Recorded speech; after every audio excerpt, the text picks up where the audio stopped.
Good morning. This is a walk in the Word. We are in Esther today.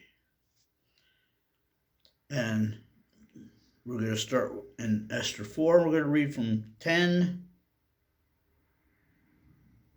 to 17. That's a little long, but hang in there with me. Then Esther spoke to Hathach and gave him a command for Mordecai.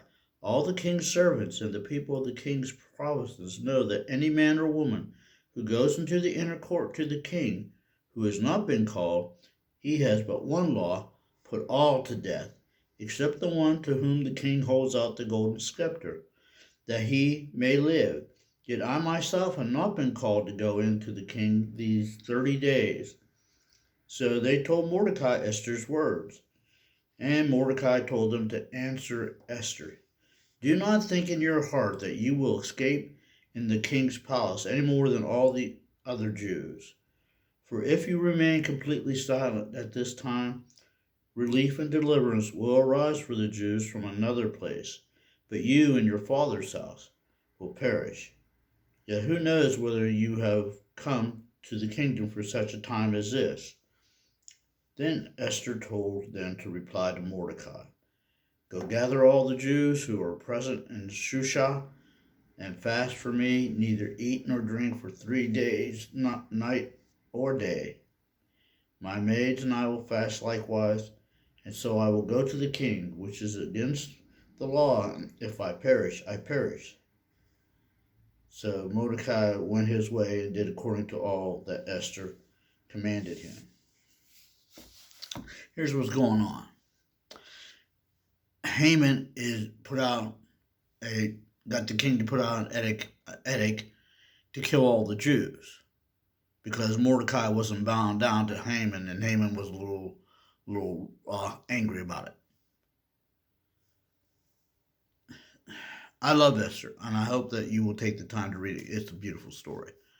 But here I want to point out that Mordecai tells Esther that even if you don't do it, even if you decide, nope, that's not my thing, man, God will send someone else to do the work. But you're going to suffer the consequences for not doing what he has you to do. Sometimes we get in our mind that we're the only ones that can do this for God, or we're the only ones that can do that for God, or God has called us to this position and we're the only ones that can fill it. Except that's not true. God has called us to be part of his plan, and we receive blessings from obedience. But if we decide, nope, that's not for me, God will find someone else to take your place. Now, often we wish we were David or Moses or one of the apostles. But the truth is, God has you here at this time for a purpose. Now, whether you fulfill that purpose or you don't, that's entirely up to you. But he has you here for a purpose. And if you decide you don't want to do that, God will find someone else who will. And there are no excuses for this.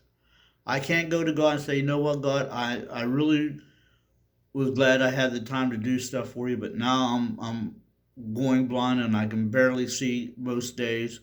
So I think I'm going to cut out. And I can. But I won't. Because I too have been called for a purpose at this time. God wants you.